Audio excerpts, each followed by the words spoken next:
That three-game losing skid is that Eric Camson, who started their first 8 games, is now coming off the bench in their last. Samboy De Leon. Kilalang-kilala niya na ito si Samboy De Leon dahil naging player din na ito sa Fatima before. Yeah. Alabanza with a bank shot to open up the scoring. Aliero. The pass to Samboy De Leon. Corner free is good. De Leon played 15 minutes. Segmento leading his team in scoring. That's a great pass. The cut by Jerome Teco. Not work. Supalpal ang inabot ni Apasible kay Alabanza. Alday. Tres yan para kay Alwin Alday. Battle for the rebound. It ends up with Kim Lo. Cross court to Teco. Great cut by Kim Lo, moving well without the basketball. I still in that game. Huge part of that was the defense of Kim Lo. Meanwhile, Alabanza with a powerful putback. Ayumola, 2-on-2 fast break. Alvin Alday, the teardrop, gets the roll on that one. And hindi pilit. Alam niya kung saan siya makakakuha ng magandang tira for himself. Ito si Alvin Alday. Although sometimes it would look like that he's forcing the issue. Kalaan. I think a tad bit too unselfish there was Eric Camson. I think he had a shot after that pass. And they give up this three-pointer to Lester Alvarez. 3-point lead for Val City. Eric Pili. Bounce pass to Mike Cañete. Spins, baseline, lays it up and in. Always so smooth. Ito si Michael Cañete. Nabantayan mabuti ni Robin Ive. Mabigat forcing it up and in off the glass. Somehow, some way, he could. Mabigat facing against Robin Ive. Almost a steal by Pingoy. Recovery by Umali. The free by Lester Alvarez to beat the shot lock. Not a good gamble by. Di malinis yung pagkakatanggap ni Pingoy. Naive. Tough shot. The pull-up is pure. Well, even if for the Golden Coolers, Camson lost the dribble. Eric Pili swishes in a free from the right corner. They also know how important this game is because kaakita nyo lang sa next 3 games nila. That's really crucial as Coco Pingoy able to drain a free to begin quarter number 2. From Ken, yeah, they've already lost twice. One of them was a blowout loss against Abra. Camson able to sneak that one through for his Lester Alvarez, J.R. Alabanza, and Christian Rios. Alvarez, well-challenged shot. That's his 3rd three-pointer, Lester Alvarez. Then it's actually preserved themselves for that matchup, no? Yeah. Able to stay unbeaten until that very day that they face each other on Saturday. In particular, 10 on the floor. Also, Jerry Pingoy, a former Adamson Falcon himself. Yeah. Lester Alvarez, bubukol ng 3. Pasok yan. 4th free for Lester Alvarez. Pingoy, no good on that 3-point attempt. What a great cut after that gorgeous pass from Mike Cañete. Although, of course, defense. Estacio spins, goes to work right away. Basket and 1 for Estacio. Not even 10 seconds. Nabayan, kakapasok lang. Inside they go to Mike Cañete who was able to sneak that one through. That's just been available. Yung Teco. The pass to Esalem, catch and shoot free. Rattles that one home.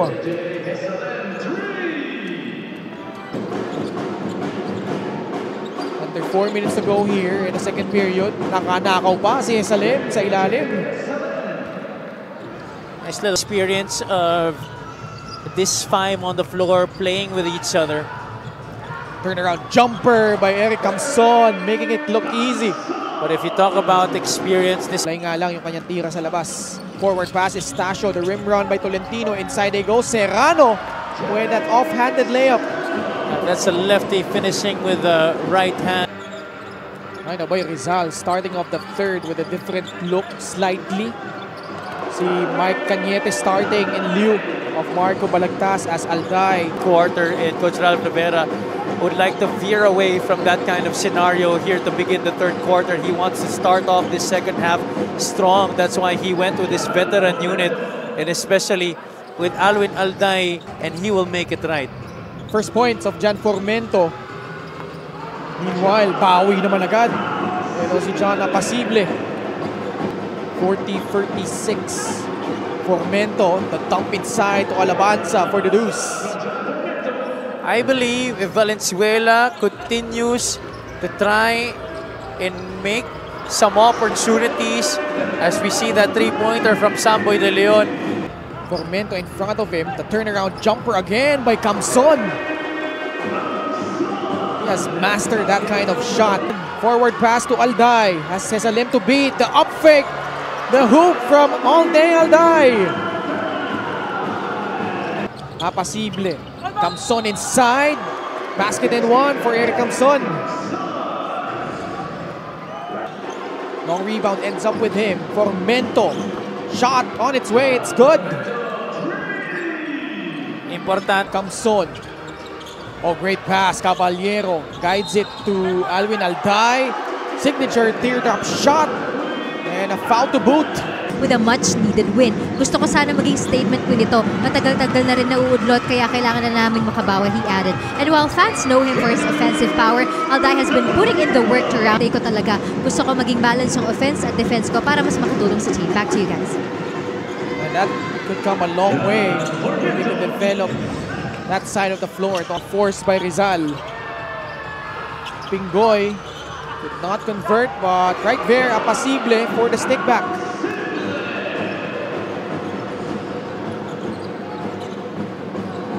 Three minutes and 12 seconds left. Formento, elbow jumper is good. Drastic change to what Valenzuela is doing on the floor right now.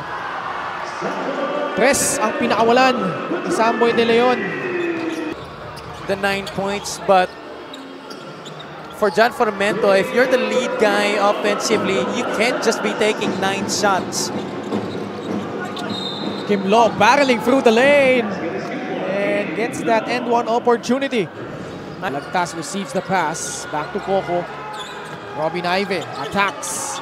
The layup is good from the former Benil Blazer. That was a squad right there. Really loaded team that they had.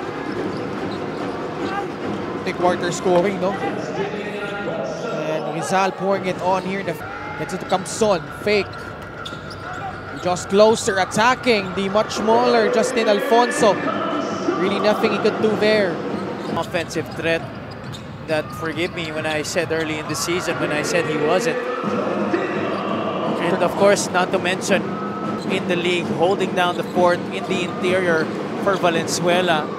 Isipin mo na lang, kung wala si Alabanza dito para sa Valenzuela, how could... Head by 4 at the half, but that big third quarter, outscoring itong Val City by a huge margin. As we see Hesalem knock down a free.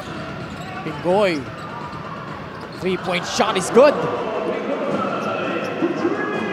And that outside. He shared, he's also been pushing himself beyond his comfort zone. Tinututukan ko rin yung outside shooting ko. Gusto ko mas maging versatile para makapag-adjust sa mga kailangan ng team. At syempre, gusto ko rin mag-step up hindi lang sa scoring, kundi pati sa leadership on the court. With that kind of dedication, Cañete isn't just playing for stats. He's playing with a mission to be better, sharper, and tougher for Rizal. Pili again, loves those corners. But inside, oh, how about that? Coco Pingoy with the putback. This game just might be one of his best offensive performances. Over by Coco. Libre si Pili para sa tres. Yes! Hindi niya pina-set up of the two-man game with Cañete on the right side. I think he was trying to go for the shot, but it... Crossing the half-court line. No-looks it to Lester Alvarez, who swishes in his 5th triple for a total of 15 points. Nexon! Almost. Cañete. The stick back there. And it's it. Balagtas. The rebound by Texon. Open free by Marco Balagtas. Gets it to go. Well, he's always been a very good three-point shooter. The pass to Estacio, draws closer. Sidestep from Aaron Estacio. Kasing suwabe ng bigote yung galaw. Still at, actually bababa sila sa 11th spot, no? Or actually pwede rin 12 because Pasig won against Bataan early. In each division. And you can see that some teams have already been gaining some steam. Some teams who have been starting the season on a rough patch have been Missing a gimme. While Rizal, on the flip side, as we see that basket roll in for Lester Alvarez for Rizal, with a 6-3 record as well. As we see Formento laid up and in for Val City.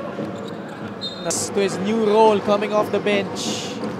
And of course, yung consistency, no, na hinahanap nila from guys like Alvin Alday. quad. And the game comes to a close. Rizal finally getting one here at home. After their losses to Abra against San Juan, they rebound here. Score 101-78. Rizal prevailing over Val City. Let's